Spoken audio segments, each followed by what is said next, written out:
शहीदी अस्थान गुरुद्वारा सीसगंज साहिब तो गुरु की कथा सुन रही सन्मान योग साध संगत जीओ, गुरु की बख्शी फतेह बुलाओ। वाहिगुरु जी का खालसा, वाहिगुरु जी की फतेह। जद भी गुरुद्वारे आइए, एक गल मैनू ते तुहानू पता होवे कि गुरु ने सानू सिख नाम दे के साडी हौमे नू मसल के रख दिता है। सिख दा अर्थ है जो हाले सिख रहा है, ते जिहड़ा सिख रहा उन्होंने कादा मान अभिमान ते वो करे ना जो कवे मैं सिख चुकिया हाँ। नहीं इत्थे आके सिखना है, मैं तुहाडे तो कुछ सीख सकदा, तुसी मेरे तो सीख सकदे हो। गुरु दे ज्ञान विचों जद आपां एक दूजे नाल कोई सांझ करदे हां या अंदर सिखण दी चाह होवे, जो मनुख सिखना चाहुंदा है वो बहुत कुछ सिख जांदा है ते हर एक काम सिखण ते खड़ा है। मकैनिक पहला सिखदा है कुछ, तां ही जाके मकैनिक बनता है। इंजीनियर डॉक्टर सिखदा है, पढ़ाई करते हैं नाल प्रैक्टिकल कुछ करते हैं तां सिखते हैं। एक हलवाई भी है ना जिन्हें मिठाई बनानी है, उन्होंने भी सीखना पैंदा है। गड्डी चलाउणी है पहला सीखनी पैंदी है। ते मनुख जे सीखना चाहे सारी उम्र सीख सकता है। अफसोस असी गुरुद्वारे भी सिख बन के नहीं आउंदे हां, सीखना नहीं चाहुंदे। असी गुरुद्वारे भी कई बारी सिखाउण आउंदे हां, चौधरी सरदार बन के आउंदे हां। नहीं, मैं भी तुहाडे च शामिल हाँ। गुरुद्वारे आओ सिख बन के, सरदार बन के नहीं। भावें गुरु ने सानू सरदारी दिती है, जिनकी जात बरन कुल माही, सरदारी ना भई कदा ही, तिन ही को सरदार बनाओ, तब है गोबिंद सिंह नाम कहाओ। असी बाहर सब लई सरदार हाँ, पर गुरु लई असी सिख हाँ। गुरु तो नित सीखना है। जे अज आ गए हो गुरु दरबार तक, महीना आरंभ हो रहा, संग्राम का दिन भी है, ते कुछ समा सीखण दी चाह लैके बैठ जाओ। गुरुद्वारे होए सोझी पाए सी, सो सिख सखा बंदप है भाई, जे गुर के भाणे विच आवे। नहीं तो की कह दिता, अपने भाणे जो चले भाई, विछुड़ चोटां खावे। हुण गुरु का दरबार ते कहंदा भी तू सब ना ख्याल रखना है, सब वल ध्यान देना है। तू अपनी जगह भी दूजे नूं बैठण लई ऑफर करनी है भी आ मेरे नेड़े बैठ, इत्थे किरत करो, नाम जपो, वंड छको। इत्थे वंड के छकना है। जे प्रशादा एक है ते दूजे लई नहीं, ते तोड़ के चार हिस्से भी किए जा सकते हैं। बड़े पूरने पाए सिंघां ने। चलो गल चेते आ गई, आप अपने सबजैक्ट वाल आउणा है, पर एक मिनट की गल करते हैं भी मुगलों के वेले जेल दे विच सिखां नूं जद कैद किया जाता सी ते एक जगह ते कुछ बुजुर्ग, दो बुजुर्ग, दो जवान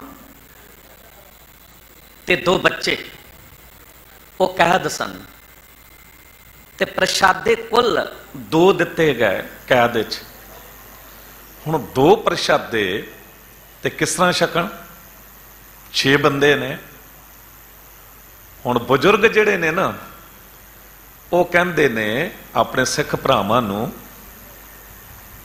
कि बई असी ते बुजुर्ग हाँ, सानू इन्नी भुख नहीं लगती, तुसी नौजवान हो, तुहाडा शरीर बहुत कुछ मंगदा, तुसी छक लो।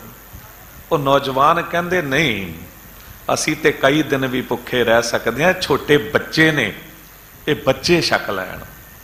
बच्चे उन्हां तो भी पहला, क्योंकि सिक्खी का जज्बा है ना, कहते नहीं असी बच्चे नहीं हाँ जवानी वाल वध रहे हाँ, ये बजुर्गों नूं लोड़ है। ये पहला ये छकण, असी होर कुछ दिन भुखे रह लांगे। मुकदी गल कि खन्ना खन्नी खन्नी भी तोड़ के सब ने वंड के छक लिया। मेरे वीरो,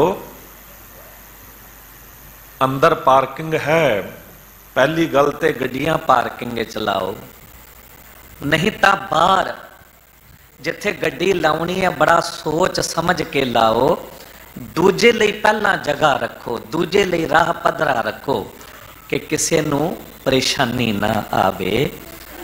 असी एक दूजे तो सीखना है, सिख बन के आना है। ते जे आ गए हो गुरुद्वारे ते अज टिक के बैठ जाओ। हाल दे च जिथे भी जगह मिलती है, सबजैक्ट बहुत ज़्यादा प्यारा है।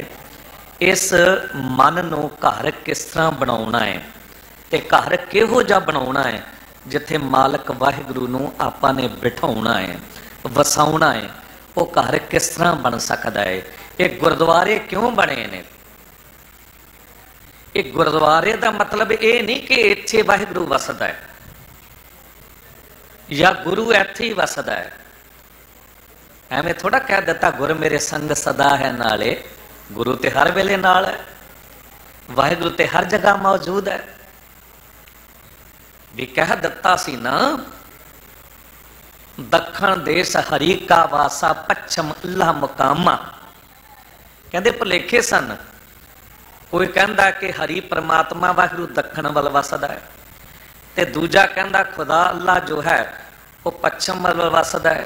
ते दा मतलब इक्को पासे, दूजे पासे है नहीं। ये तुसी अपने भगवान की कोई वडियाई नहीं कर रहे, सगों घटा रहे हो। नहीं, मालक वाहिगुरू हर जगह मौजूद है। यही ते जाके मक्के समझाया सी ना गुरु नानक देव साहब जी ने। कोई हद तक थोड़ा करना चाहते सी किसी दी, पर जो भुलेखा पिया होया सी कि रब खुदा काबे विच ही वसदा है। नहीं, गुरु नानक देव साहब जी कहते तुहाडा भुलेखा है, इस करके पैर उधर करके सौ गए। ते जद आया जीवन जड़ा उत्थे दा सेवादार सी, जीवन मारी लत दी केड़ा सुता कुफर कुभारी, लत्तां वल खुदाए दे। खुदाए कहा, काबा नहीं कहा। लत्तां वल खुदाए दे, क्यों कर पाया होए बजगारी। नहीं, मेरे खुदा वल तू लत्तां खिंचियां हुई ने। गुरु नानक देव साहब जी ने मुस्कुराउंदियां कह दिता कि सजना खुदा केवल इत्थे ही है, इसे पासे है जिधर मैं लत्तां खिंचियां ने।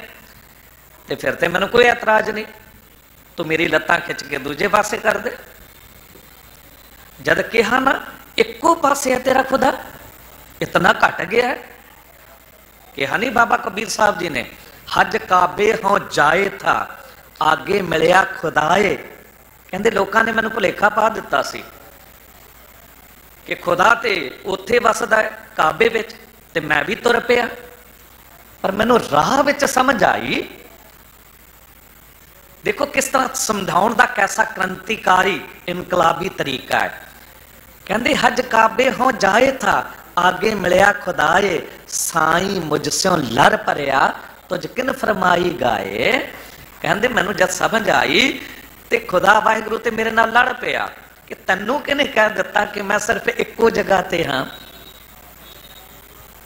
बस इस गल नूं समझना है, गुरुद्वारे आउणा जरूरी है। पर क्यों जरूरी है?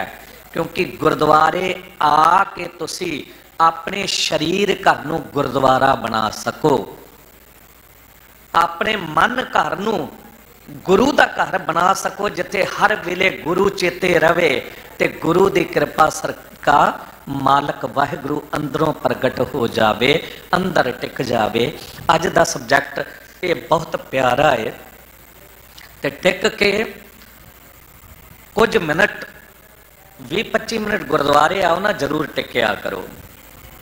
ये थोड़ा कि दौड़ते आना तो दीवार नूं हथ लाउणा है तो दौड़ जाना है, या गुरु नूं अपनी सुना के निकल जाना है।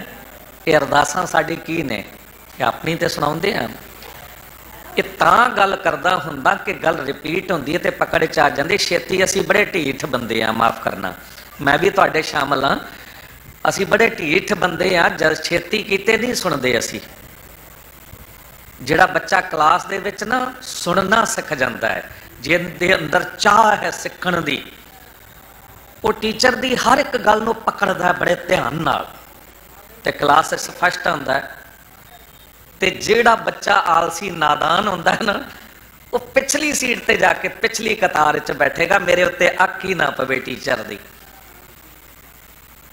ते फिर पिछे रहेगा, फिर दोष किहदा है।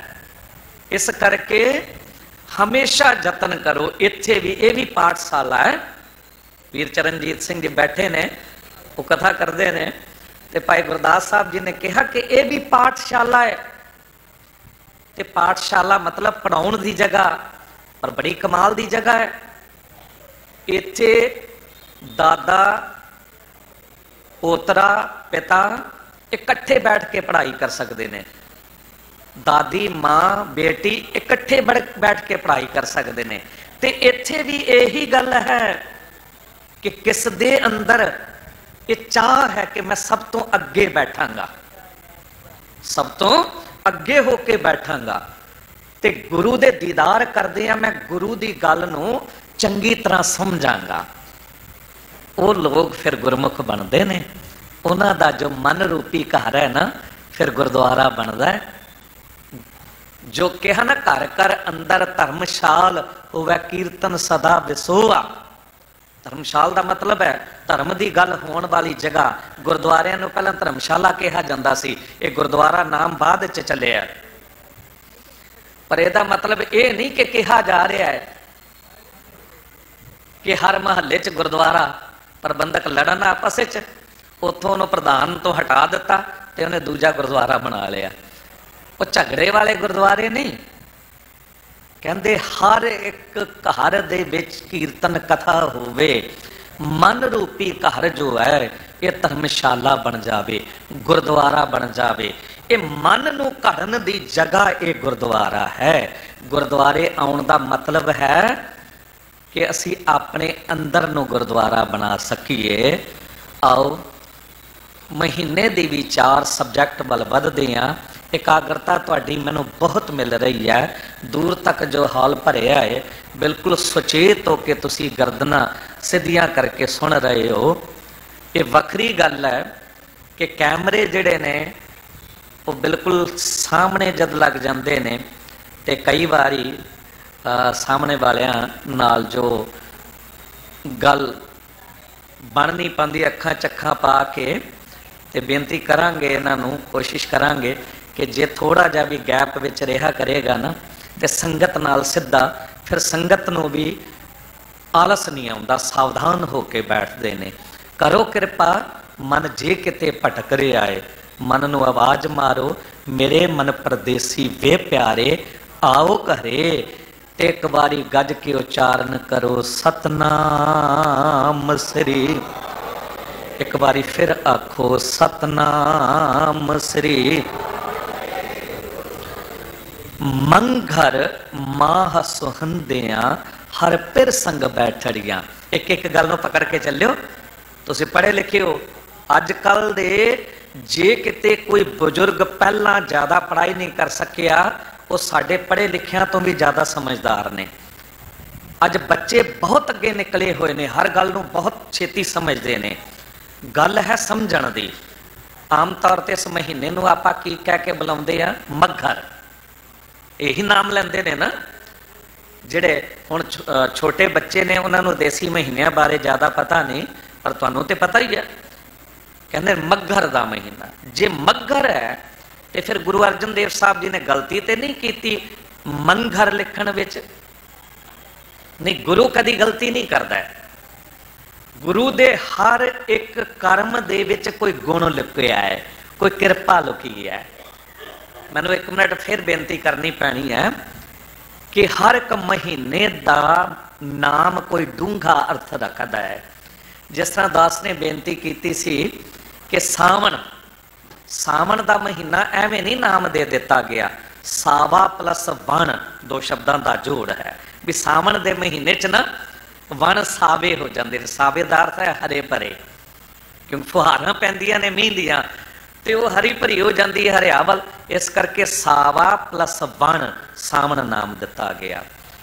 हुण जेठ, जेठ एवें थोड़ा नाम दे दिता गया है। जेठ का अर्थ होंदा वड्डा। कोई भी भैन अपने पति दे वड्डे भरा नूं जेठ कह के बुलाउंदी है, क्योंकि वड्डा है। ते घर दे च वड्डा बेटा या वड्डी बेटी ओहदा नाम जेठा या जेठी रखिया जांदा सी। ते इत्थे भी जेठ इस करके नाम महीने नूं मिलिया है क्योंकि 12 महीनों विचों यह महीना वड्डा है, इहदे च दिन ज़्यादा ने, इहनूं जेठ कह दिता गया। हुण फग्गण कहंदे ना, आम बोली दे फग्गण दे महीने नूं सारे फग्गण कहंदे ने, पर गुरु ने जद बाणी च दर्ज किया पता की कीता, फल गुण एक अखर वधा दिता। फल गुण आनंद उपार्जना, गुण रूपी फल इस महीने दे तू इकट्ठा कर। जिस तरह उत्थे अखर वधिया है ना, इत्थे जो उपर बिंदी या टिप्पी हुंदी है ना, ये किसी अखर की इनिशियल हुंदी है, संकेतक हुंदी है। इत्थे मंघर नाम दिता है, ते जो उपर बिंदी है ना वो नन्ने का काम कर रही है। जिस तरह आप पढ़ते हैं सनकादिक आदिक मुन सेखा, सन आदिक, सनकादिक किद्दां लिखिया है, ससा नन्ना कक्के नो कन्ना ते ददे नो सिहारी ते कक्का, ऐड़ा नहीं है विच, पर जब इनू तुसी तोड़ के पढ़ोगे तो समझ आ जाएगी सनक आदिक, ऐड़ा आ जाता है। वो कन्ना ऐड़े का इनिशियल है, सनकादिक बिल्कुल इयों। हुण गल नूं समझना लंबी ना होवे गल, मघर नूं मंघर कर दिता है। तेनू तोड़ के थोड़ा पढ़ो, मन घर की बन जाएगा, मन रूपी घर, मंघर। ते गुरु अर्जन देव साहब जी कहते जो मघर का महीना है ना, इनू तो एक गल इस तरह समझ कि मन रूपी घर दे विच मंघर माह सुहंदियां हर पिर संग बैठड़ियां, जेड़ी जीव स्त्रियां मन रूपी घर दे विच पति वाहिगुरु नाल जुड़ के बैठ गईयां, एक हो गईयां। कहंदे तिन की शोभा क्या गणी जे साहिब मेलड़ियां, उन्हां दी शोभा बयान नहीं की जा सकती। जो पति वाहिगुरु दी संगत विच ने, जिन्हां ने अपने मन नूं इउं घर बनाया कि प्यारा उत्थे बैठ गया, प्यारा उत्थे बैठ गया। दुनियावी पत्नी भी कोई होवे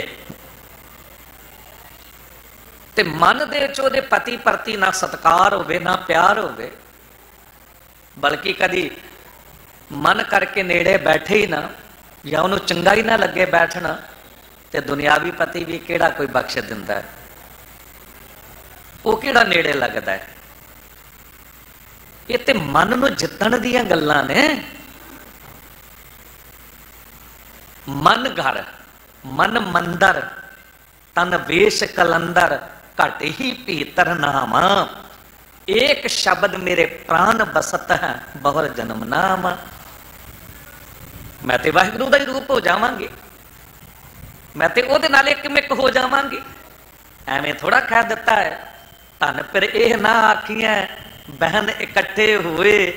गुरु अमरदास साहब जी कहते विआह ये नहीं है कि पति पत्नी इकट्ठे बैठ गए, नहीं, एक जोत दोए मूर्ति धन फिर कहियां सोए। वो ने पति पत्नी, शरीर भावें दो होण पर अंदरों बिल्कुल एक हो गए ने, एक गल एक विचार, कोई विरोध ही नहीं है। बस इत्थे पहुंच के हर हर जन दोए एक हैं, बिब विचार कछ ना है, जलते उपज तरंग ज्यों जल ही बिखैर समा है। हुण मन नूं घर बनाउणा है, मन मंदर, मंदर गुरुद्वारा, इनू मन नूं घर बनाउणा किस तरह है? मन ते परदेसी होया पिया। घर किहड़ा हुंदा है? जे आपां अपने घर च टिके होए होइए ना, घर दे च टिके होइए ते फिर परदेसी नहीं कहंदे आ, परदेस नहीं कहंदे आ। हाँ, दूजे देश च गए आ, दूजे शहर, फिर परदेस आखदे आ। जे घर विच ही आ ते परदेसी थोड़ी अखवावांगे। पर कहंदे जिस मन नूं घर बनाउण दीयां गल्लां चल रहीआं ने, वो ते आप परदेसी होया होया, वो ते आप इत्थे अंदर नहीं टिकिया होया। ते फिर की करिए? साहब कहंदे उहनूं आवाज मारो, मेरे मन परदेसी वे प्यारे आओ घरे। ओ भाई घर आ जा। जे प्यारे नूं बुलाउणा है ना ते तैनूं घर च टिकना पवेगा। उजाड़ घरां विच कदी भी कोई आके नहीं टिकदा, बैठदा नहीं है। जिहड़े घर वसे हुंदे ने उत्थे कोई भराउणा हुंदा। जिथे नाम जपीए प्रभ प्यारे से अस्थल सोहन चौबारे। जिथे नाम ना जपे मेरे गोविंदा सी नगर उजाड़ी जी। उत्ते घर उजाड़ ने। ते आवाज मारो मन नूं। देखो गुरु तेग बहादुर साहब जी दे दर ते बैठे हो, ये सलोक महला नावां दी बाणी पढ़ रहो, सारे सलोक पढ़ के वेखो। गुरु तेग बहादुर साहब जी की सारी बाणी पढ़ के वेखो, तुहानूं इक्को आवाज मिलेगी, मन रे प्रभ की शरण विचारो। हर जगह गुरु तेग बहादुर साहब जी ने मन नूं आवाज मारी है। ते इस अज दी गल नूं समझना, मंघर मन रूपी घर, माह सुहंदियां केड़ी पत्नियां शोभा पाउंदियां ने जो पति वाहिगुरु नाल टिक के बैठियां ने। मेरे मन परदेसी वे प्यारे आओ घरे, हर गुरु मिलावह मेरे प्यारे, घर वसे हरे हरे। हरि वाहिगुरु, ए गुरु साहब कृपा कर, मेरा प्यारा घर विच आके वस जावे, मेरे मन रूपी घर च। ते साहब कहंदे जे किसी भी चंगी शख्सियत नूं तू घर बुलाउंदा है ना, ते दुनियावी घर भी बड़ा साफ सुथरा कीता जांदा है। तुसीं वेखदे हो घट्टो घट जे थोड़ी देर लई भी कोई आ रहा है ना, ते मातावां भैणां या नौकरानियां की करदियां ने कि बे बैडरूम वल नहीं जाना किसी ने, ते घट्टो घट ड्राइंग रूम ते जल्दी जल्दी साफ कर दिओ, किते निंदा ना होवे। बाहर आवेगा कहेगा सब कुछ खिल रहा पिया है, ये घर दी मालकन किहो जी है, निंदा होवेगी, लोग बुराई करनगे, हासा करनगे, ते छेती छेती साफ कर लो। ये दुनिया की एक रवायत है। विखावा भी करना होवे, शहर भावें गंदे होए होण, पर जिस दिन प्रधानमंत्री ने आउणा, राष्ट्रपति ने आउणा है, ते उस दिन शहर नूं उपर मख चख करके भी सजा दिता जाता है।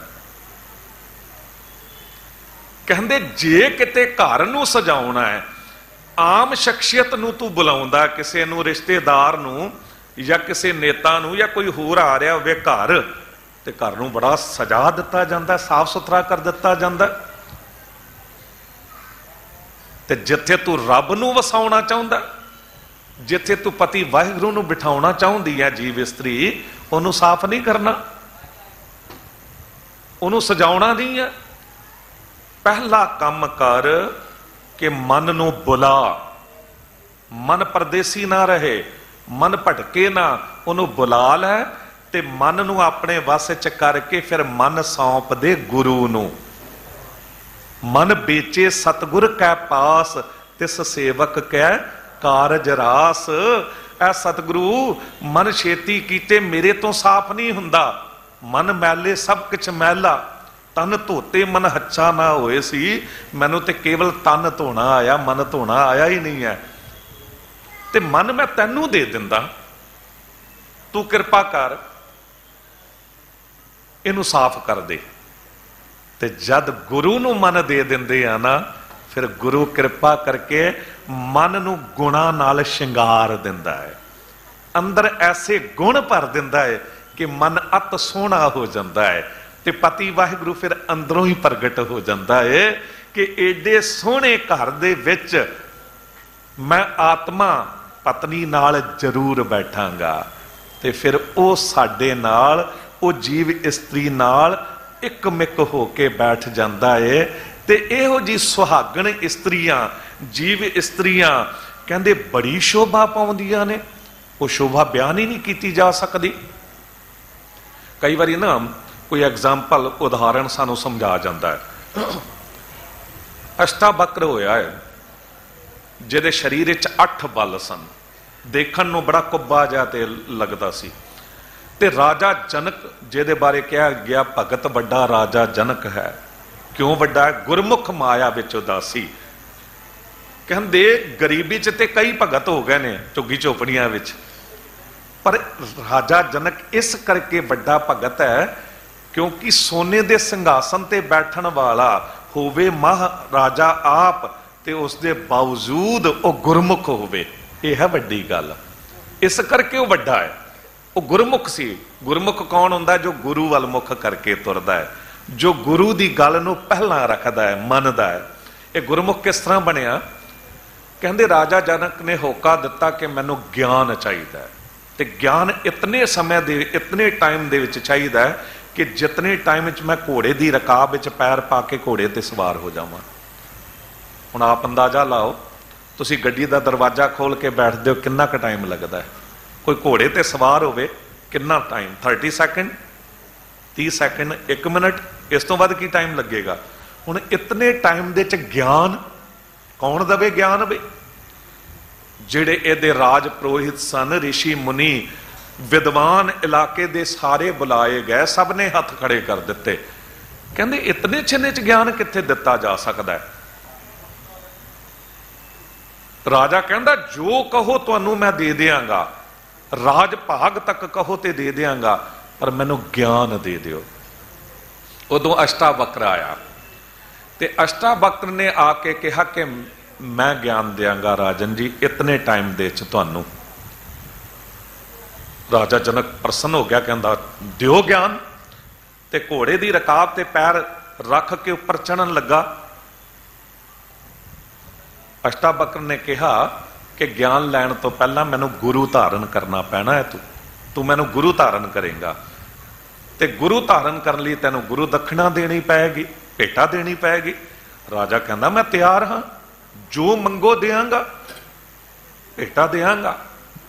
ਤੇ ਅਸ਼ਟਾਵਕਰ ਨੇ ਕਿਹਾ 3 ਗੱਲਾਂ ਨੇ, ਤਨ ਮਨ ਧਨ, ਇਹਨਾਂ ਤਿੰਨਾਂ ਵਿੱਚੋਂ ਇੱਕ ਤੂੰ ਮੈਨੂੰ ਦੇ ਦੇਂਗਾ, ਤੇ ਜੋ ਦੇ ਦੇਂਗਾ ਉਹ ਮੇਰੀ ਹੋ ਜਾਵੇਗੀ। ਜੋ ਵੀ ਚੀਜ਼ ਇਹਨਾਂ ਤਿੰਨਾਂ ਵਿੱਚੋਂ ਦੇਂਗਾ ਉਹ ਮੇਰਾ ਹੋ ਜਾਵੇਗਾ, ਫਿਰ ਉਹਦੇ ਉੱਤੇ ਤੇਰਾ ਕੋਈ ਅਧਿਕਾਰ ਨਹੀਂ ਰਹੇਗਾ। ਤੂੰ ਬੇਸ਼ੱਕ ਸਲਾਹ ਕਰ ਲੈ ਵਜ਼ੀਰਾਂ ਨਾਲ, ਰਾਣੀਆਂ ਨਾਲ। ਰਾਜਾ ਜਨਕ ਨੇ ਸਲਾਹ ਕੀਤੀ ਤੇ ਰਾਣੀ ਕਹਿੰਦੀ ਹੈ ਕਿ ਰਾਜਨ ਜੇ ਕਿਤੇ ਤੁਸੀਂ ਤਨ ਦੇ ਦਿੱਤਾ ਤੇ ਉਹ ਤੁਹਾਨੂੰ ਲੈ ਜਾਵੇਗਾ, ਜੇ ਧਨ ਦੇ ਦਿੱਤਾ ਤੇ ਸਾਰਾ ਰਾਜ ਭਾਗ ਹੀ ਚਲਾ ਜਾਵੇਗਾ। ਤੇ ਇੱਕ ਕੰਮ ਕਰੋ, ਨਾ ਤਨ ਦਿਓ ਨਾ ਧਨ ਦਿਓ, ਤੁਸੀਂ ਮਨ ਦੇ ਦਿਓ। ਰਾਜਨ ਨੇ ਆ ਕੇ ਕਹਿ ਦਿੱਤਾ ਕਿ ਮੈਂ ਭੇਟਾ ਚ ਦਖਣਾ ਚ ਮਨ ਦੇ ਰਿਹਾ। ਫਿਰ ਸੋਚ ਲੈ, ਮਨ ਮੇਰਾ ਹੋ ਜਾਵੇਗਾ, ਤੇਰਾ ਕੋਈ ਅਧਿਕਾਰ ਨਹੀਂ ਰਹੇਗਾ। ਕਹਿਣ ਲੱਗੇ ਜੀ ਮੈਂ ਮਨ ਦੇ ਦਿੱਤਾ। ਤੇ ਕਹਿ ਕੇ ਤੇ ਘੋੜੇ ਦੀ ਰਕਾਬ ਉੱਤੇ ਪੈਰ ਰੱਖ ਕੇ ਤੇ ਕਹਿੰਦਾ ਦਿਓ ਗਿਆਨ। ਚੜਨ ਲੱਗਾ, ਉਦੋਂ ਹੀ ਅਸ਼ਟਾਵਕਰ ਨੇ ਕਹਿ ਦਿੱਤਾ ਰਾਜਨ ਰੁਕ ਜਾਓ, ਘੋੜੇ ਤੇ ਨਹੀਂ ਚੜ ਸਕਦੇ। ਹੈਰਾਨ ਹੋ ਗਿਆ, ਇਹ ਤੇ ਸ਼ਰਤ ਸੀ ਵੀ ਇਤਨੇ ਚਿਰ ਚ ਮੈਂ ਚੜਾਂਗਾ ਤੇ ਗਿਆਨ ਦਿਓਗੇ। ਕਹਿੰਦੇ ਇਹੀ ਤੇ ਗਿਆਨ ਹੈ, ਤੈਨੂੰ ਹੁਣ ਘੋੜੇ ਤੇ ਚੜਨ ਲਈ ਕੌਣ ਕਹਿ ਰਿਹਾ? ਕਹਿੰਦਾ ਜੀ ਮੇਰਾ ਮਨ ਕਹਿ ਰਿਹਾ। ਮਨ ਤੇ ਮੇਰਾ ਹੋ ਚੁੱਕਿਆ ਹੈ, ਮਨ ਉੱਤੇ ਤੇਰਾ ਅਧਿਕਾਰ ਹੀ ਨਹੀਂ ਹੈ। ਹੁਣ ਮਨ ਮੇਰਾ ਹੋ ਚੁੱਕਿਆ ਹੈ, ਹੁਣ ਜੋ ਮੈਂ ਕਹਾਂਗਾ ਮਨ ਉਹ ਕਰੇਗਾ, ਮਨ ਆਪਣੀ ਮਰਜ਼ੀ ਨਹੀਂ ਕਰੇਗਾ। ਹੁਣ ਘੋੜੇ ਤੇ ਨਹੀਂ ਚੜ ਸਕਦੇ। ਉਸੇ ਵੇਲੇ ਚਰਨਾਂ ਚ ਡਿੱਗ ਪਿਆ। ਇਹ ਹੈ ਸੂਤਰ, ਇਹ ਹੈ ਭੇਦ ਜੋ ਗੁਰੂ ਅਰਜਨ ਦੇਵ ਸਾਹਿਬ ਜੀ ਨੇ ਕਿਹਾ, ਮਨ ਵੇਚੇ ਸਤਿਗੁਰ ਕੈ ਪਾਸ, ਤਿਸ ਸੇਵਕ ਕੇ ਕਾਰਜ ਰਾਸ। ਤੂੰ ਗੁਰਦੁਆਰੇ ਬੈਠਾ ਹੈ ਜਾਂ ਬੈਠੀ ਹੈ, ਮਨ ਤੇ ਉਸੇ ਵੇਲੇ ਕਹੇਗਾ ਉੱਠ ਕੇ ਤੁਰ। ਪਰ ਜੇ ਮੱਥਾ ਟੇਕਣ ਲੱਗਿਆ ਜੋ ਗੋਲਕ ਚ ਭੇਟਾ ਪਾਈ, ਨਾਲ ਮਨ ਵੀ ਭੇਟਾ ਕਰ ਦਿੱਤਾ, ਸਤਿਗੁਰੂ ਮੈਂ ਮਨ ਤੁਹਾਨੂੰ ਅਰਪਣ ਕਰ ਰਿਹਾ। ਹੁਣ ਮਨ ਕਹੇਗਾ ਕਥਾ ਨਹੀਂ ਸੁਣਨੀ, ਚਲ ਉੱਠ ਜਲਦੀ ਤੁਰ। ਪਰ ध्यान चेतावनी देगा, मन ते तू गुरु ने दे दिता ते गुरु ते कह रहा कथा कीर्तन सुखदाई, गुरु ते कह रहा गुरुद्वारे होए सोझी पाए सी, फिर नहीं जा सकेगा। ये मन की है, मन चंचल धावे दह दिस जाए, मन ना रहे कैसे मिलो प्यारे। मन नू वड्डे वड्डे सूरमे नहीं जित सके, ते जिन्हां ने जित लिया मन जीता जगजीत। मन नू जित्या जिन्हें उन्हें समझ लो जगत जित लिया। हुण मन की है, दास ने उस दिन बंगला साहब तो बेनती की सी कि शरीर दे सारे अंग दो दी गिनती च हुंदियां भी एक ने। एक अख जो वेख रही दूजी आपे वेख रही, कोई विरोध नहीं। एक कन जो सुन रहा दूजा आपे सुन रहा। एक पैर जिधर तुर रहा दूजा आपे तुर रहा, कोई विरोध नहीं। एक कवे गुरुद्वारे जावा, दूजा कवे शराबखाने जावा, जा सकेगा किते भी। सारे अंग दो दी गिनती च हुंदियां एक ने, अफसोस मन एक हुंदियां भी दो है। मनोविग्यानियां ने भी मान लिया, हर वेले दुविधा च मन।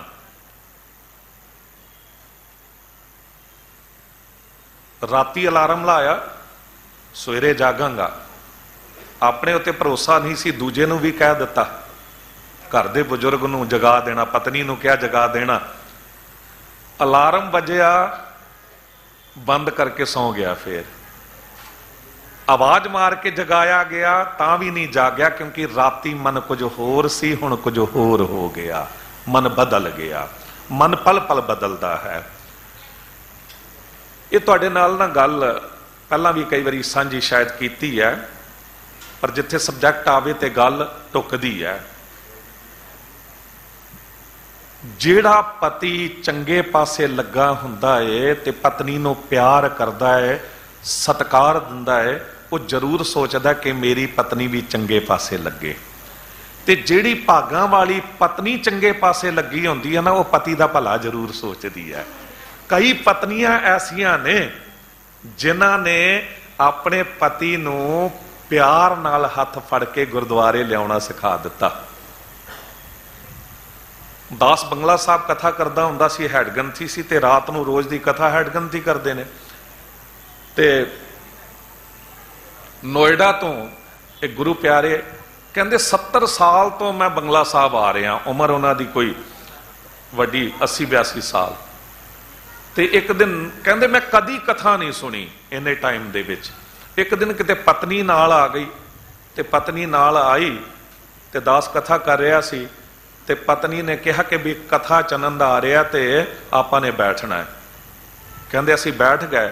मैं 2 मिनट बाद उठना चाहया, कहंदे पत्नी ने ना हथ घुट के कह दिता चुप करके बैठे रहो इत्थे ते कथा सुनो। कहंदे फिर नहीं मैं उठ सकिया। ते उस दिन तो आदत पै गई कथा सुनन दी। एक मैंबर साहिबान ने दिल्ली कमेटी दे ही पुराने, उन्होंने एक दिन कहा कि ज्ञानी जी मैं कदी कथा नहीं सी सुनी, पर एक दिन सुनन बैठ गया तो बैठा ही रह गया। असल विच गल की है कि मन नाल थोड़ा टाइम ते लड़ाई करो, थोड़ा टाइम ते उन्होंने रोको, कोई जतन ते करो। गुरु नूं दे दिता मन। हुण पत्नी भला सोचदी है। 1 मिनट का एग्जाम्पल साझा कर लिया तुहाडे नाल, क्योंकि हो सकता कई पत्नियां या पति नूं भी कोई सुमत आ जाए, मत आ जाए कि मेरी पत्नी मैनूं चंगे पासे ला रही है। एक ना राजा सी, वो राजे कई कई राणियां ब्याह करते हुंदे सी। ते किसी ने दस दिता फलाने घर की बच्ची जो है लड़की बड़ी सोहनी है, सुंदर है, ते राजन तुसी विआह लो। वो राजे का हुक्म सी, कौन मना कर सकता सी? घर काट जब्त हो सकता सी। राजे सामने कौन बोले? 4 दंड ने, याद रखना, सानू सबक मिलना चाहिए। राज दंड, अगन दंड, चोर दंड ते धर्म दंड। हालांकि इन्हों दंड कहा नहीं जा सकता, पर विद्वाना ने लिखिया समझाउण लई। राजा सब कुछ खो लवे, घर काट जब्त कर लवे, बंदा तसल्ली कर लैंदा है जी राजे सामने मेरा की जोर है, उहदे कोल फौज है, उहदे कोल ताकत है, सबर कर लैंदा है। चोर सब कुछ चोरी करके चला जावे, बंदा सबर कर लैंदा भी बस हो गया, कर की सकता सी, मेरा बस नहीं चलिया, मैं सी नहीं। अग लग जावे, सब कुछ सड़ जावे, ਬੰਦਾ ਸਬਰ ਕਰ ਲੈਂਦਾ, ਅੱਗ ਉੱਤੇ ਕਿਸ ਦਾ ਜ਼ੋਰ ਹੈ। ਪਰ ਜਦ ਧਰਮ ਦੀ ਗੱਲ ਆਵੇ ਨਾ, ਤੇ ਕਿਸੇ ਚੰਗੇ ਪਾਸੇ ਕਿਸੇ ਗਰੀਬ ਦੀ ਬੱਚੀ ਦਾ ਵਿਆਹ ਕਰਨਾ ਹੈ, ਉਹਦੀ ਰੋਟੀ ਲੈ ਕੇ 50-60 ਹਜ਼ਾਰ ਕੱਢਣੇ ਨੇ, ਉਦੋਂ ਫਿਰ ਮੌਤ ਪੈ ਜਾਂਦੀ ਹੈ। ਧਰਮ ਦੀ ਗੱਲ ਹੋਵੇ, ਕਿਤੇ ਕਿਸੇ ਬਿਮਾਰ ਦੀ ਜ਼ਿੰਦਗੀ ਬਚਾਉਣੀ ਹੈ, ਜੇ ਉਹ ਬਚ ਜਾਵੇਗਾ ਤੇ ਉਹਦਾ ਪਰਿਵਾਰ ਪਲ ਜਾਵੇਗਾ, ਬੱਚੇ ਪੜ੍ਹ ਲਿਖ ਜਾਣਗੇ, ਤੇ ਤੇਰੇ 50 ਹਜ਼ਾਰ ਉੱਥੇ ਜੇ ਜ਼ਿੰਦਗੀ ਦੇ ਦਿੰਦੇ ਨੇ ਕਿਸੇ ਨੂੰ, ਤੇ ਬੜੀ ਵੱਡੀ ਗੱਲ ਹੈ। ਪਰ ਧਰਮ ਕਰਨ ਲੱਗਿਆ ਬੰਦਾ ਬੜਾ ਸੋਚਦਾ। ਗੁਰੂ ਕਹਿੰਦਾ ਬਿਲੰਬ ਪਾਪੰ ਨ ਬਿਲੰਬ ਧਰਮੰ, ਪਾਪ ਕਰਨ ਲੱਗਿਆ ਦੇਰ ਕਰ, ਕੀ ਪਤਾ ਮਨ ਬਦਲ ਜਾਵੇ ਤੇ ਬਚ ਜਾਵੇ। ਧਰਮ ਕਰਨ ਲੱਗਿਆ ਬਿਲਕੁਲ ਦੇਰ ਨਾ ਕਰੀ।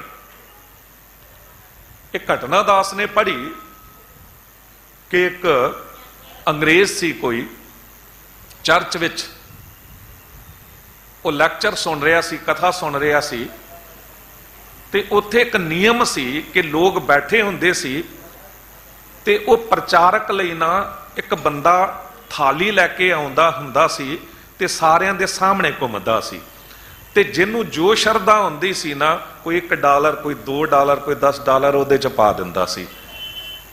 ਉੱਠ ਕੇ ਨਾ ਜਾਣਾ ਪਵੇ, ਧਿਆਨ ਨਾਲ ਸੁਣਦੇ ਰਹਿਣ। ਤੇ ਕਹਿੰਦੇ ਇਤਨਾ ਕਮਾਲ ਦਾ ਬੋਲਣ ਵਾਲਾ ਬੋਲ ਰਿਹਾ ਸੀ ਕਿ ਮੈਂ ਇਤਨਾ ਪ੍ਰਭਾਵਿਤ ਹੋਇਆ ਕਿ ਮੇਰੇ ਕੋਲ $100 ਸੀ। ਮੈਂ ਕਿਹਾ ਕਿ ਮੈਂ 100 ਦੇ $100 ਇਹਨੂੰ ਭੇਟਾ ਕਰ ਦਿਆਂਗਾ। ਪਰ ਕਹਿੰਦੇ ਜਿਉਂ-ਜਿਉਂ ਉਹ ਥਾਲੀ ਲੈ ਕੇ ਮੇਰੇ ਨੇੜੇ ਆਉਂਦਾ ਗਿਆ, ਮੇਰਾ ਮਨ ਬੇਈਮਾਨ ਬਦਲਦਾ ਚਲਾ ਗਿਆ। ਨਹੀਂ $100 ਤੇ ਬਹੁਤ ਨੇ, 50 ਦੇ ਦਿਆਂਗਾ।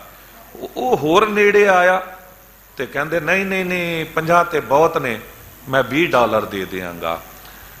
ਅੱਗੇ ਆਇਆ ਤੇ 10, ਕਹਿੰਦੇ ਮਨ ਬੇਈਮਾਨ ਨੇ ਅਖੀਰ ਕਿਹਾ ਕਿ $1 ਦਿਆਂਗਾ। ਜਦ ਮੇਰੇ ਸਾਹਮਣੇ ਆਇਆ ਤੇ ਮਨ ਇਤਨਾ ਬਦਲਿਆ ਕਿ $1 ਰੱਖਣਾ ਤੇ ਕੀ ਸੀ, ਸੋਚਿਆ ਇਹਦੇ ਵਿੱਚੋਂ ਚੁੱਕ ਹੀ ਲਿਆ ਥੋੜੇ। ਪਰ ਕਹਿੰਦੇ ਕਮਾਲ ਦੀ ਗੱਲ, ਧਰਮ ਦੀ ਜਗ੍ਹਾ ਤੇ ਮਨ ਇਤਨਾ ਸੋਚ ਰਿਹਾ ਹੈ। ਤੇ ਬਾਹਰ ਨਿਕਲਿਆ, ਗੱਡੀ ਲੈ ਕੇ ਜਿਉਂ ਤੁਰਿਆ ਤੇ ਸਾਹਮਣੇ ਵਾਈਨ ਸ਼ਾਪ ਸੀ, ਸ਼ਰਾਬ ਦੀ ਦੁਕਾਨ ਸੀ। ਕਹਿੰਦੇ ਉਸੇ ਵੇਲੇ ਉਤਰਿਆ ਤੇ ਜਾ ਕੇ $100 ਦੀ ਮਹਿੰਗੀ ਸ਼ਰਾਬ ਦੀ ਬੋਤਲ ਚੁੱਕੀ ਤੇ ਘਰ ਪੁੱਜ ਗਿਆ। ਉਦੋਂ ਕਹਿੰਦੇ ਮੈਂ ਅਚਾਨਕ ਸੋਚਿਆ ਵੀ ਪਾਪ ਕਰਨ ਲੱਗਿਆ ਤੇ ਮਨ ਜਰਾ ਵੀ ਨਹੀਂ ਰੁਕਦਾ, ਸੋਚਦਾ ਹੀ ਨਹੀਂ ਆ। ਪਰ ਧਰਮ ਕਰਨ ਲੱਗਿਆ ਇੱਕਦਮ ਹੀ। ਉਦਾਸ ਅਰਜ ਕਰ ਰਿਹਾ ਸੀ ਕਿ ਪਤਨੀ ਭਲਾ ਸੋਚਦੀ ਹੈ। ਉਹ ਰਾਜਾ ਵਿਆਹ ਲਿਆਇਆ ਉਹਨੂੰ। ਉਹ ਪਤਨੀ ਜੋ ਸੀ ਉਹ ਬੜੀ ਭਾਗਾਂ ਵਾਲੀ ਸੀ, ਗੁਰਮਤਿ ਦੀ ਧਾਰਨੀ ਗੁਰਮੁਖ ਸੀ। ਅੰਮ੍ਰਿਤ ਵੇਲੇ ਰੋਜ਼ ਉਹਨੇ ਸਿਮਰਨ ਕਰਨਾ, ਨਿਤਨੇਮ ਕਰਨਾ, ਤੇ ਇਤਨੀ ਚੰਗੀ ਸੀ ਕਿ ਜਿਉਂ ਆਈ ਪੂਰੇ ਮਹਿਲ ਦੇ ਕਰਮਚਾਰੀਆਂ ਨੂੰ, ਸੇਵਾਦਾਰਾਂ ਨੂੰ, ਰਿਸ਼ਤੇਦਾਰਾਂ ਨੂੰ, ਸਭ ਨੂੰ ਮੋਹ ਲਿਆ। ਇੰਨਾ ਮਿੱਠਾ ਬੋਲਣ ਵਾਲੀ ਸੀ, ਸੇਵਾ ਭਾਵਨਾ ਵਾਲੀ। ਰਾਜਾ ਵੀ ਇਹਨੂੰ ਆਪਣੀ ਅੱਖਾਂ ਤੋਂ ਵੀ ਜ਼ਿਆਦਾ ਪਿਆਰ ਕਰਨ ਲੱਗ ਗਿਆ। ਪਰ ਇਹ ਰੋਜ਼ ਰਾਜੇ ਨੂੰ ਕਹਿੰਦੀ, ਰਾਜਨ ਅੰਮ੍ਰਿਤ ਵੇਲੇ ਜਾਗਿਆ ਕਰੋ, ਜਾਗਿਆ ਕਰੋ। ਰੋਜ਼ ਵਾਦਾ ਕਰ ਲੈਂਦਾ ਰਾਜਾ, ਪਰ ਸਵੇਰੇ ਨਹੀਂ ਜਾਗਦਾ। ਮਹੀਨੇ ਸਾਲ ਬੀਤ ਗਏ। ਇੱਕ ਦਿਨ ਰਾਣੀ ਨੇ ਚੰਗੀ ਤਰ੍ਹਾਂ ਪ੍ਰੋਮਿਸ ਲਿਆ, ਜ਼ਰੂਰ ਜਾਗਾਂਗਾ ਸਵੇਰੇ। ਸਵੇਰੇ ਨਹੀਂ ਜਾਗਿਆ ਤੇ ਰਾਣੀ ਨੇ ਕਹਿ ਦਿੱਤਾ, ਰਾਜਾ ਜੀ ਤੁਸੀਂ ਮੂਰਖ ਹੋ। ਜਦ ਕਿਹਾ ਨਾ ਮੂਰਖ ਹੋ, ਇੱਕਦਮ ਹੀ ਕ੍ਰੋਧ ਚੜਿਆ। ਇਹਦੀ ਇਹ ਜੁਰਤ, ਮੈਂ ਦਾ ਪਤੀ ਤੇ ਰਾਜਾ ਮੈਨੂੰ ਮੂਰਖ ਕਹਿ ਰਹੀ, ਇਹਨੂੰ ਸਜ਼ਾ ਦੇਣੀ ਚਾਹੀਦੀ ਹੈ। ਪਰ ਇੱਕਦਮ ਸੋਚਿਆ ਕਿ ਇੰਨੀ ਚੰਗੀ ਹੈ, ਕਦੀ ਕਿਸੇ ਦਾ ਦਿਲ ਨਹੀਂ ਦੁਖਾਇਆ, ਤੇ ਮੂਰਖ ਕਿਹਾ ਕੋਈ ਕਾਰਨ ਹੋਵੇਗਾ, ਪਹਿਲਾਂ ਮੈਂ ਕਾਰਨ ਦੀ ਤਹਿ ਤੱਕ ਜਾਵਾਂ, ਫਿਰ ਇਹਨੂੰ ਸਜ਼ਾ ਦਿਆਂਗਾ। ਰਾਜਾ ਸੀ, ਆਇਆ ਮਹਿਲ ਵਿੱਚ, ਸਿੰਘਾਸਨ ਤੇ ਬੈਠਾ, ਹੁਕਮ ਕਰ ਦਿੱਤਾ ਸਿਪਾਹੀਆਂ ਨੂੰ, ਸਭ ਤੋਂ ਵੱਡਾ ਮੂਰਖ ਲੱਭ ਕੇ ਲੈ ਆਓ ਇਸ ਰਾਜ ਦੇ ਵਿੱਚ ਜੋ ਹੈ। ਦੌੜੇ, ਘੁੰਮੇ, 1-2 ਦਿਨ, ਸਭ ਤੋਂ ਵੱਡਾ ਮੂਰਖ ਲੈ ਆਏ। ਇਹਨੇ ਰਾਜੇ ਨੇ ਉਹਦੇ ਹੱਥੇ ਛੜੀ ਫੜਾ ਦਿੱਤੀ, ਤੇਰੇ ਤੋਂ ਵੀ ਵੱਡਾ ਮੂਰਖ ਜਦ ਤੈਨੂੰ ਕੋਈ ਮਿਲ ਜਾਵੇ ਉਹਨੂੰ ਫੜਾ ਦਵੀਂ, ਉਸ ਤੋਂ ਫਿਰ ਮੈਂ ਤਹਿ ਤੱਕ ਜਾਵਾਂਗਾ। ਮੁੱਕਦੀ ਗੱਲ ਕਿ ਮਹੀਨੇ ਬੀਤੇ ਤੇ ਰਾਜਾ ਬਿਮਾਰ ਹੋ ਗਿਆ ਅਚਾਨਕ, ਤੇ ਵੈਦ ਹਕੀਮਾਂ ਨੇ ਕਹਿ ਦਿੱਤਾ ਕਿ ਬਚਾਇਆ ਨਹੀਂ ਜਾ ਸਕਦਾ, ਮਰ ਜਾਵੇਗਾ। ਕੁਝ ਦਿਨ ਹੀ ਨੇ। ਕਹਿੰਦਾ ਅੱਧਾ ਰਾਜ ਭਾਗ ਲੈ ਲਓ, ਖਜ਼ਾਨੇ ਲੈ ਲਓ। ਕਹਿੰਦੇ ਕੁਝ ਨਹੀਂ ਹੋ ਸਕੇਗਾ। ਤੇ ਗੱਲ ਚੇਤੇ ਆਈ ਕਿ ਮੂਰਖ ਦਾ ਪਤਾ ਤੇ ਕਰਾਂ ਵੱਡਾ ਮੂਰਖ ਮਿਲਿਆ ਕਿ ਨਹੀਂ। ਹੁਕਮ ਹੋਇਆ ਜਾਓ। ਦੌੜ ਕੇ ਗਏ, ਜਦ ਲੈ ਕੇ ਆਏ ਉਹਨੂੰ ਸਾਹਮਣੇ, ਤੇ ਹੱਥ ਉਹਦੇ ਹੱਥ 'ਚ ਹੀ ਛੜੀ ਫੜੀ ਹੋਈ ਸੀ। ਰਾਜੇ ਨੇ ਕਿਹਾ ਤੈਨੂੰ ਤੇਰੇ ਤੋਂ ਵੱਡਾ ਮੂਰਖ ਕੋਈ ਨਹੀਂ ਮਿਲਿਆ? ਕਹਿੰਦੇ ਨਹੀਂ ਰਾਜਨ, ਮੈਂ ਹੀ ਸਭ ਤੋਂ ਵੱਡਾ ਮੂਰਖ ਹਾਂ। ਪਰ ਤੁਸੀਂ ਦੱਸੋ, ਜਦ ਮੈਂ ਪਹਿਲਾਂ ਆਇਆ ਸੀ ਤੁਸੀਂ ਸਿੰਘਾਸਨ ਤੇ ਬੈਠੇ ਸੀ, ਤੇ ਇਹ ਹਾਲਤ ਕਿਉਂ ਹੋਈ ਹੈ? ਤੁਹਾਡੀ ਮੰਜੇ ਤੇ ਪਏ ਹੋ, ਬਿਲਕੁਲ ਚਿਹਰਾ ਕਾਲਾ ਪਿਆ ਹੈ। ਰਾਜਾ ਕਹਿੰਦਾ ਜੀ ਮੈਂ ਦੁਨੀਆ ਛੱਡ ਕੇ ਜਾ ਰਿਹਾ। ਮੂਰਖ ਕਹਿੰਦਾ ਅੱਛਾ ਦੁਨੀਆ ਛੱਡ ਕੇ ਜਾ ਰਹੇ ਹੋ? ਤੇ ਜਿਹੜਾ ਬੰਦਾ ਕੋਈ ਸ਼ਹਿਰ ਛੱਡ ਕੇ ਦੂਜੇ ਸ਼ਹਿਰ ਜਾਂਦਾ ਹੈ ਜਾਂ ਜਗ੍ਹਾ ਬਦਲਦਾ ਹੈ ਤੇ ਉਹ ਆਪਣਾ ਸਭ ਕੁਝ ਨਾਲ ਲੈ ਜਾਂਦਾ ਹੈ, ਤੇ ਤੁਸੀਂ ਵੀ ਨਾਲ ਲੈ ਜਾਓਗੇ ਨਾ? ਇਹ ਜੋ ਰਾਣੀਆਂ 4-4 ਵਿਆਹ ਕੀਤੀਆਂ ਨਾਲ ਲੈ ਜਾਓਗੇ? ਕਹਿੰਦੇ ਨਹੀਂ ਸੱਜਣਾ, ਇਹਦੇ 'ਚ ਕੁਝ ਨਾਲ ਨਹੀਂ ਜਾਂਦਾ। ਫਿਰ ਇਤਨੇ ਜੋ ਖਜ਼ਾਨੇ ਦੌਲਤ ਦੇ ਭਰੇ ਇਹ ਤੇ ਜ਼ਰੂਰ ਲੈ ਜਾਓਗੇ? ਨਹੀਂ, ਇਹ ਵੀ ਨਾਲ ਨਹੀਂ ਜਾਂਦੇ। ਫਿਰ ਹਾਥੀ ਘੋੜੇ ਸਭ ਕੁਝ, ਉੱਥੇ ਕੁਝ ਵੀ ਨਹੀਂ ਜਾਂਦਾ, ਉੱਥੇ ਇੱਕ ਸੂਈ ਵੀ ਨਹੀਂ ਜਾਂਦੀ। ਤੇ ਮੂਰਖ ਨੇ ਪੁੱਛਿਆ ਫਿਰ ਜਾਂਦਾ ਕੀ ਹੈ? ਕਹਿਣ ਲੱਗਾ ਜੀ ਉੱਥੇ ਤੇ ਮਾਲਕ ਵਾਹਿਗੁਰੂ ਜੀ ਦਾ ਨਾਮ ਜਾਂਦਾ ਹੈ, ਸਿਮਰਨ ਜਾਂਦਾ, ਚੰਗੇ ਕਰਮ ਜਾਂਦੇ ਨੇ। ਅੱਛਾ ਤੁਹਾਨੂੰ ਪਤਾ ਸੀ? ਕਹਿੰਦੇ ਹਾਂ ਮੈਨੂੰ ਪਤਾ ਸੀ। ਫਿਰ ਤੇ ਤੁਸੀਂ ਬੜੀ ਨਾਮ ਰੂਪੀ ਦੌਲਤ ਇਕੱਠੀ ਕੀਤੀ ਹੋਵੇਗੀ, ਫਿਰ ਤੇ ਤੁਸੀਂ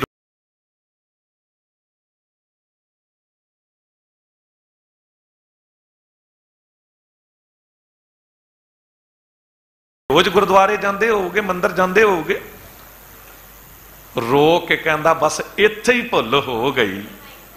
ਪਤਾ ਵੀ ਸੀ ਕਿ ਕੁਝ ਨਾਲ ਨਹੀਂ ਜਾਵੇਗਾ ਤੇ ਉਹ ਦੌਲਤ ਦੇ ਖਜ਼ਾਨੇ ਪਹਿਲਾਂ ਹੀ ਭਰੇ ਹੋਏ ਸਨ, ਪਰ ਉਹੀ ਭਰਨ 'ਚ ਲੱਗਾ ਰਿਹਾ, ਨਾਮ ਤੇ ਜਪਿਆ ਹੀ ਨਹੀਂ।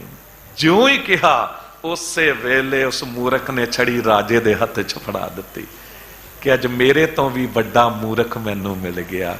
ਮੈਨੂੰ ਤੇ ਸਮਝ ਨਹੀਂ ਹੈ, ਤੈਨੂੰ ਤੇ ਸਮਝ ਵੀ ਸੀ ਤੇ ਤੈਨੂੰ ਰੋਜ਼ ਰਾਣੀ ਕਹਿੰਦੀ ਸੀ ਤਾਂ ਵੀ ਤੂੰ ਨਹੀਂ ਜਪ ਸਕਿਆ।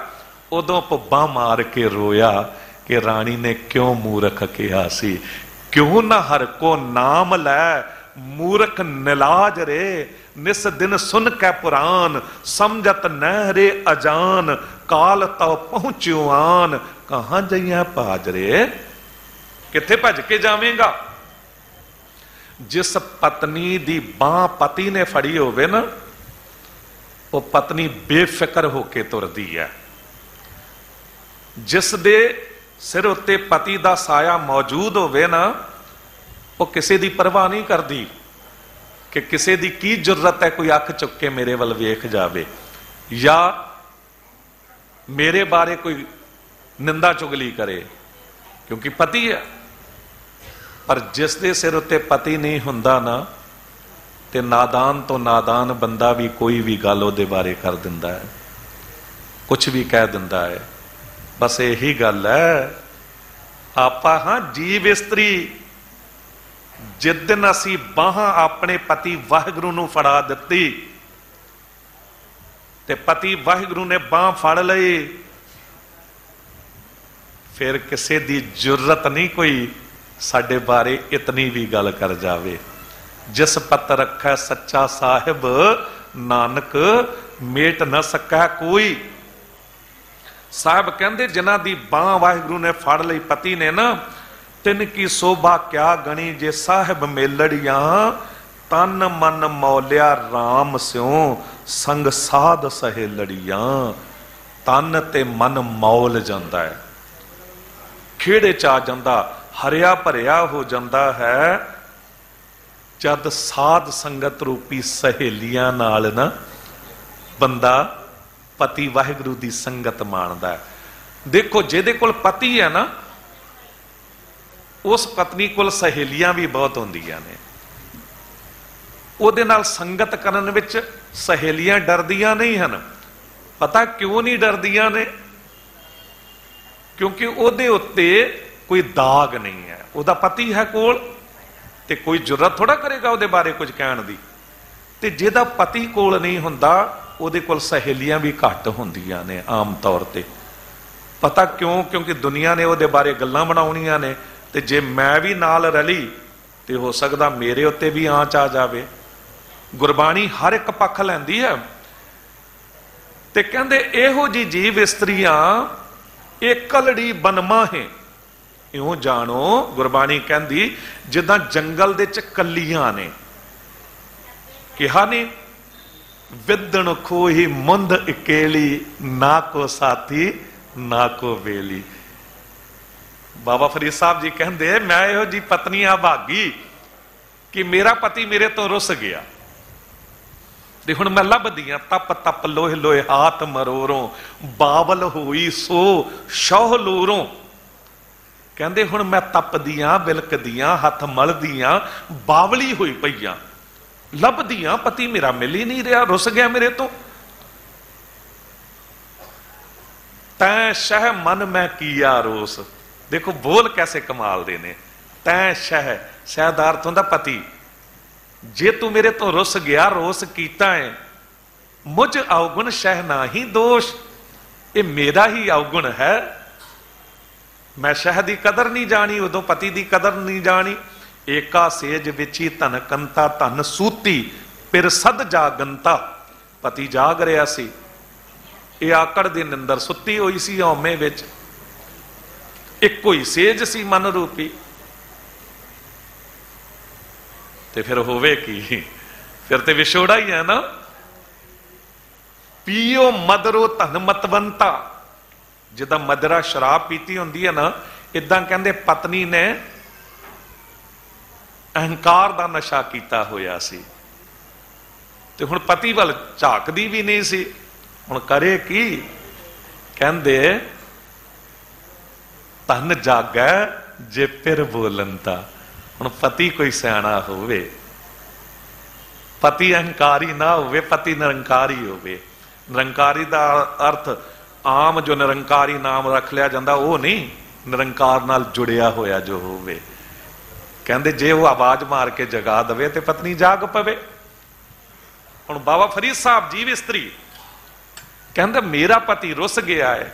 क्यों रुस गया? तैं साहिब की मैं सार ना जानी, जोबन खोए पाछे पछतानी। जद मैनू जवानी सी, जद जोबन सी, सुंदरता सी, उदों मैं आकड़ विच रही, उदों मैं पति की कदर नहीं जानी।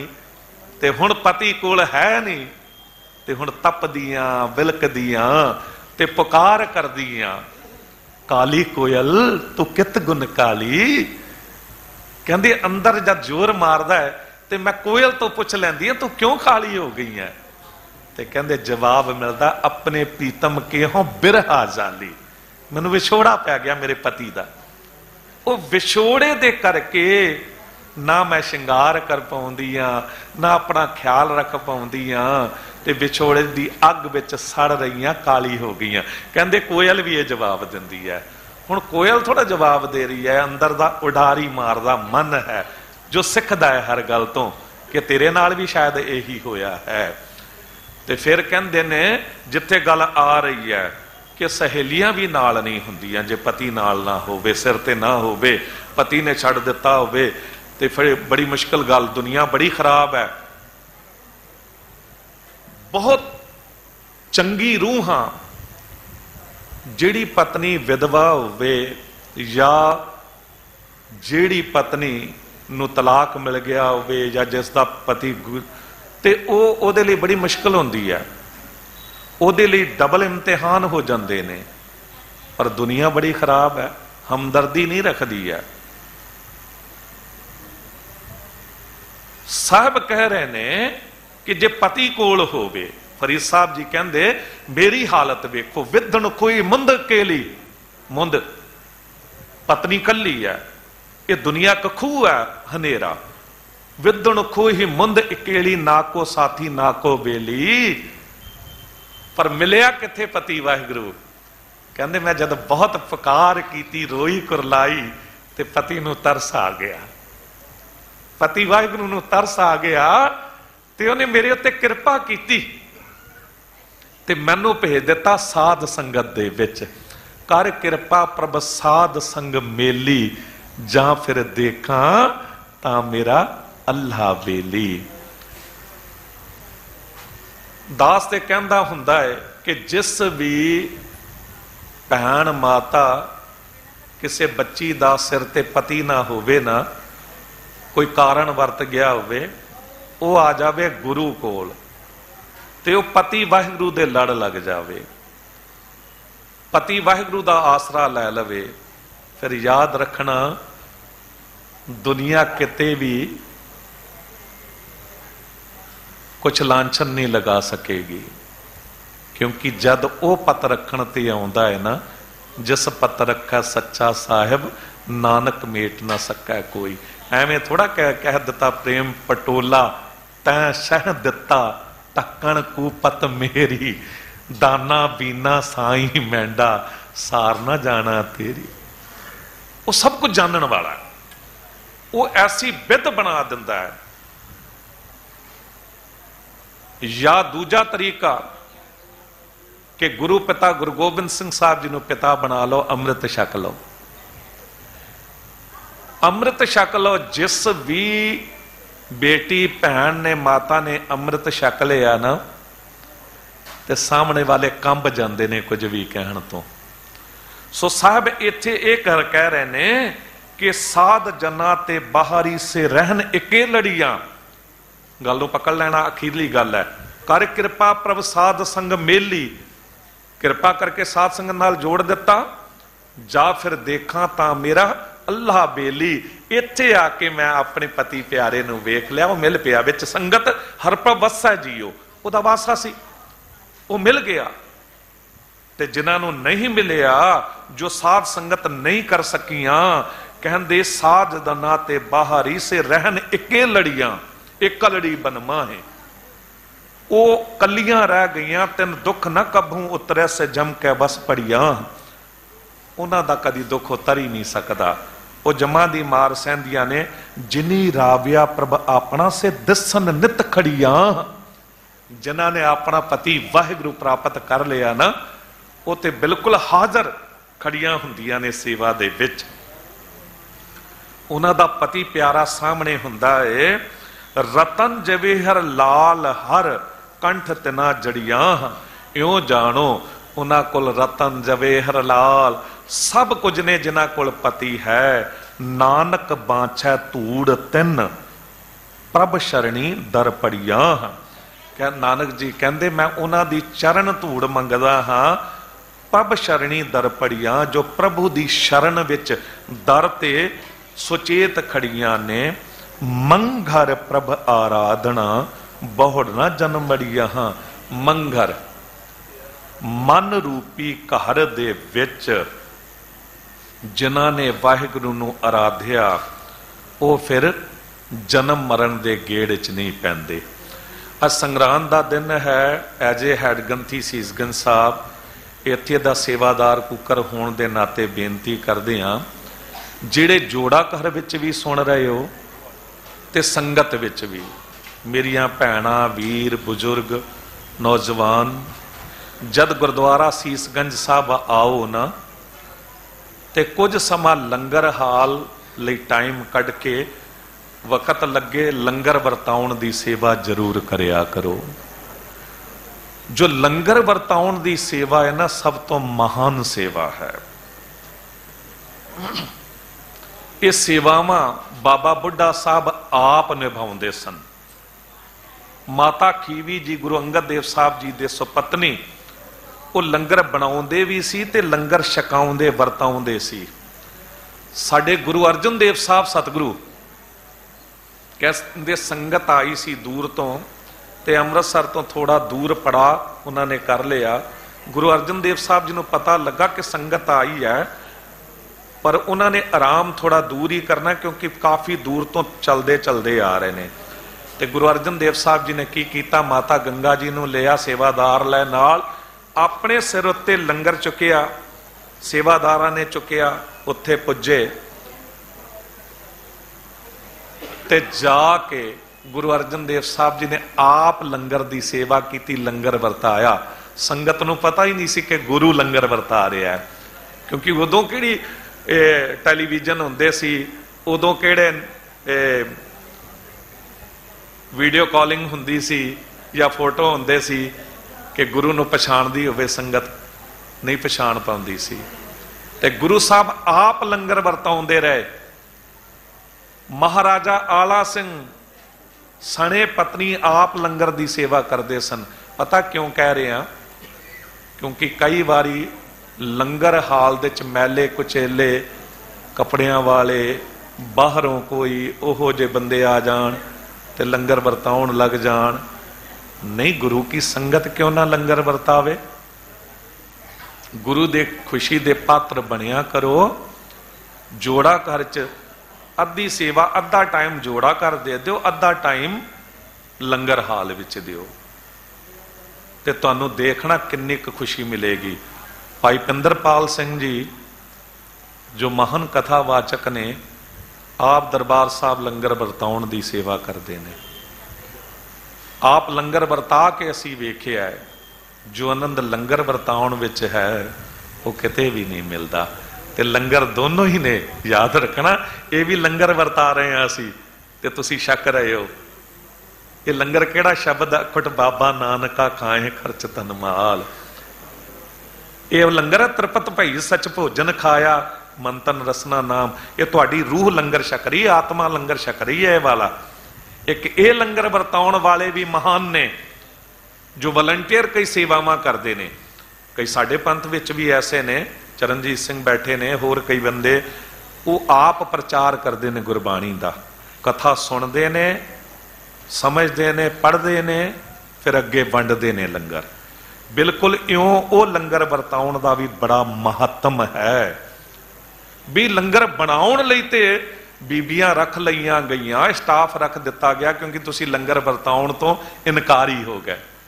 नहीं तो पहला बंगला साहब दास ने वेखिया, अज तो कोई 12-14 साल पहला इन्नी दुनिया आउंदी सी लंगर बनाउण लई। इत्थे इन्नी दुनिया आउंदी सी, सहजे सहजे सब असी हटते चले गए हैं। सो जरूर लंगर वरताउण वाले पासे आओ। 15 मिनट, अद्धा घंटा, फिर कोई दूजा आ जाएगा, फिर कोई तीजा आ जाएगा। सारा दिन ये जतन करो कि इस महान स्थान ते लंगर दी सेवा जरूर करो। इतनी सेवा प्रवान करना, बेअंत होइया भुल्लां बख्श लैना, देव असीस कथा करन दी जाच आ जावे। मैं वेखिया पूरा हाल दूर तक भरिया है, ते तुसी बड़े प्यार नाल, एकाग्रता नाल कथा सुनी है। तुहाडा देना असीं दे नहीं सकते, बस अरदास कर सकते हैं तुहाडे लई। सांझे तौर ते अरदास है, तेग बहादुर सिमरै कहर नौ निध आवै धाए, सब थाई होए सहाय। बुलाओ फतेह, वाहिगुरु जी का खालसा, वाहिगुरु जी की फतेह।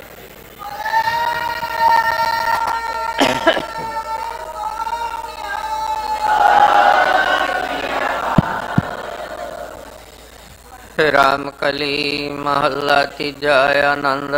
एक ओंकार सतगुर प्रसाद, आनंद भया मेरी माए, सतगुरु मैं पाया।